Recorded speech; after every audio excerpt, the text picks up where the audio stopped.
Susan gave it up for Renee. The only pleasure was the sound of the water, bright moon, and white beach. One of the perfect settings she'd fantasized, like the cover of the many romance novels she loved. I found her crying after she crossed the threshold of enlightenment. He was long gone and left her there alone. I sat down next to her and let her cry. I cried with her. "Why didn't you tell me it was going to be like this?" "I did, Susie. You wouldn't listen." "Does it ever get better than this?" "It hasn't for me." "How many men have you had?" She sniffled. "None of the guys from high school." She managed a tearful chuckle. "I've had a lot of lousy, lazy lovers. You'd think the more experienced they are, the better they'd be." "It was awful. Not at first. At first it was lovely, but it became rather unpleasant." "Did he hurt you?" I asked frantically. "No, I guess not. It just wasn't what I imagined." "It never is, Susie Dew." I wrapped my arm around her and pulled her close. "Where is he?" "I don't know." I jumped to my feet and yanked her from the sand. "Come on." "Where are we going?" I pulled her behind me. No, I'm not going to face him," she yelled and ripped from my grip. I whirled around to face her. "You have to confront it. If you don't stand up for yourself now, you'll never respect anything about your life." "I won't. I never want to see him again." I grabbed her arm and made her. We found him with his family, sipping drinks on their veranda. She couldn't say a word, so I thwacked Renee's ears with a blitz of nastiness. I didn't care that his aristocratic father heard. I hated that Susan never took any chances to confront her demons. When I didn't come home that Thanksgiving, maybe I was punishing her.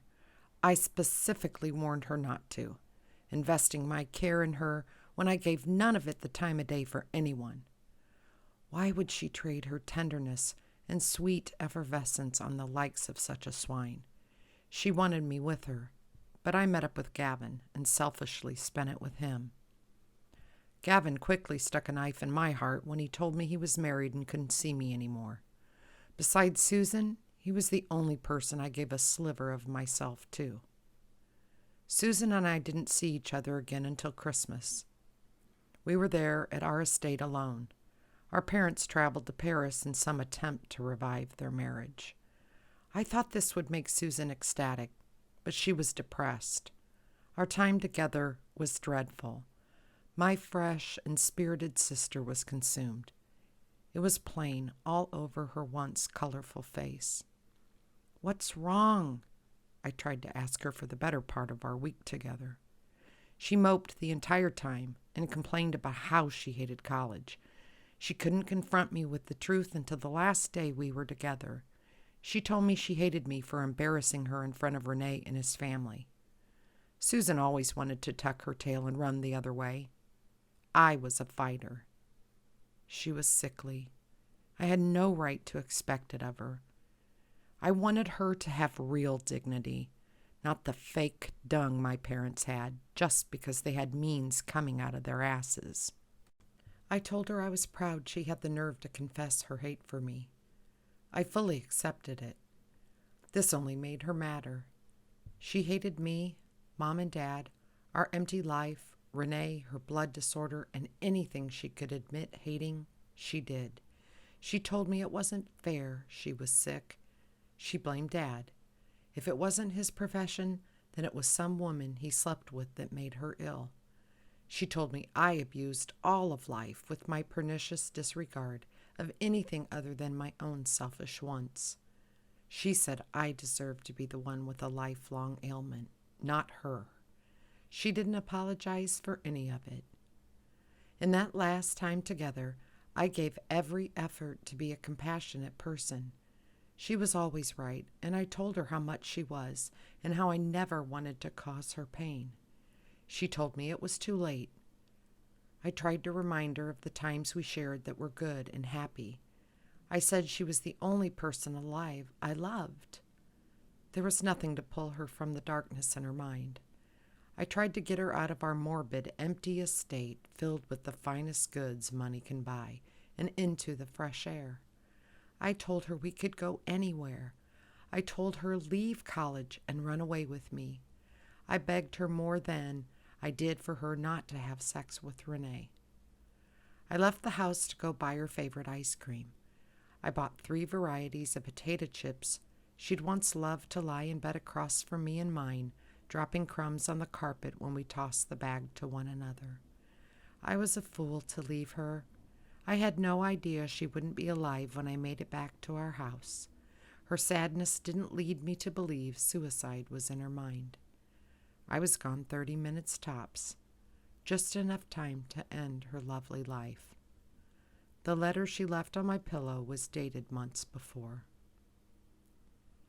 Dear sister, I'm leaving my body in our bathroom for 2 reasons. My blood will be easier to clean, and you alone have the temerity to find me. I should die in Dad's bathroom, but you have real courage. I apologize, I don't have your strength. You were the only person to ever say, I love you. When you held me and called me Sweet Susie Dew, it was the most affection I ever felt.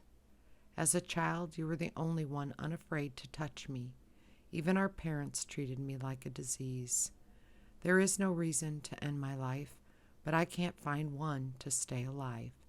With me gone, I know things will be better for you with Dad and Mom. It's cold out today, so I stayed in my car. A new client had me wait for a package to be delivered. People and their obsessions over material things. Get a post office box. It doesn't matter. I was paid $100 to accept the package and put it on her back stoop where no one would see it.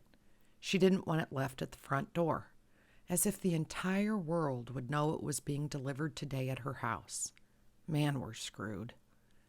I'm bothered when I look at my phone repeatedly to find a text from my foot client, and there is none. I'm headed to Mrs. Milligan's for her grocery list. She always feeds me first, then I go shop for her. I stop at Ground's coffee shop to pick up a mocha shake she requested. I've seen the same car twice in my rear view today. Here and earlier when I left my apartment. Tinted windows, black sedan. Can't see who drives it. My gut tells me I'm being followed. I don't worry about stalkers. I'm not afraid of torture, death, or rape. You can't rob something that doesn't exist. I still look out for myself, despite not fearing anything. I'm being careless. The same carelessness I have with the man whose feet I rub. I didn't realize my heart was engaged. I didn't know I had a warm heart. I've been reckless. Tiny little thoughts of him, indulging the latent remnants of a good, faithful man. Unlike my father. Why do females fantasize a man? Susan did it all the time. I never have. Grotesque, really. I'm not sure I know how to spell that word. Susie's favorite pastime was playing mommy like other girls, carrying baby dolls on hips that have no shape. I prefer director sets. Weird how differently she was at 7 to our adult mother. Susie nurtured her little corral of babies. Our mother was stiff and lacked the tender show of coddling. I'm out for Mrs. Milligan's earlier than expected. She needed me, but didn't have anything for me to do other than the weekly shopping. She didn't look well. When I asked her about it, she refused my attention. She said she'd be fine. I texted Christy and told her to check in on her mom. I'm headed home, certain I'm being followed. Paranoia may be overtaking my strange life. Christy is calling my phone. I take her call. She's pissed I told her to look in on her mom. I'm to mind my own business and never tell her what to do. She doesn't look right.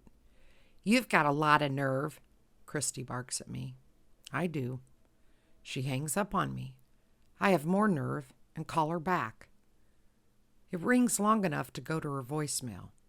I won't leave a message, but I wait for it anyway. What do you want from me? I'm startled by her live voice. I thought you'd want to know something's wrong with your mom. I'm a bold hypocrite. I pull the car over to talk and check my rearview mirror. Why do you care? Well, there's clearly something not right. She got short of breath and dizzy on her feet. She's blubbering and crying now. I feel compelled to cry with her, but don't. I can't understand one thing she's saying. It's that kind of hurt that wraps around a female voice between words and tears. I have a lot of resentments. She baits me to ask her why. I won't. I haven't seen my parents in years. I've got resentments too. You've got double nerve then, trying to tell me how to have a relationship with my mom. You don't know anything about her. I'm not trying to. I thought you'd want to know she needs attention. I'll take her to the doctor. She killed my father. That would cause resentments. The same kind I had when Susie killed herself. She served 18 years in prison for it. She's paid for her crime then. This really pisses her off. I'm sitting here listening to her puke her angry resentments. It's strange because she offers the story to make me hate her mother. The tone in a person's voice that wants you to riot with them. I won't do that. I'd give a flying flick that she killed her husband. With a cast iron frying pan, Christy says. Right now, Mrs. Milligan couldn't kill a fly. I know how this works. She speaks badly about her mother. I'm a mindless twit and think bad of her too. Next thing you know, I'm judging her because she whacked her husband. Then Christy's pissed at me because I'm carrying information about Mrs. Milligan's past and treating her like dung because of it. Running backwards is awkward. It's much easier to run forward, but everyone does it going back to the past. All the hurt that came before stuck to the soul like a leech. Do you want to pay me to hate her? It stops her ranting. She's quiet, then bursts out laughing, hysterically. No, I don't want you to hate my mother, she realizes.